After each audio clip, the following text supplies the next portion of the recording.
Hey there, I was gonna slide into spring, but the door's locked. I'm a sucker for a slide. I know it's a little cheesy, but I'm out at Dolly Cooper Park in Piedmont on the banks of the Saluda River, and I stopped by because they just opened this playground, and I'm always looking for a place to take my niece and nephew, so I wanted to check it out. And I figured it was a good time to take a quick minute and tell you what's going on in the real estate market.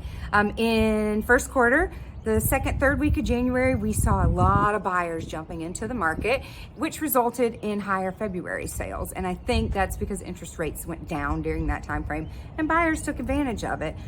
Since then, we haven't seen quite as many buyers in the market and actively searching, but it doesn't mean things are terrible. Sellers are still selling their listings, especially when they're priced correctly and effectively for their condition and their location, etc. We've seen inventory stacking up a little bit, not a bad thing.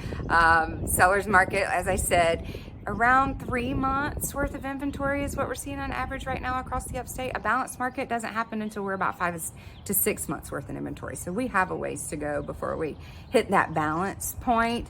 I believe that there is still a lot of pent-up buyer demand, and I believe the common denominator of what we're going to see in the spring through the summer is interest rates, not only for buyers and them waiting on the right rate to decide to move forward, but also for sellers.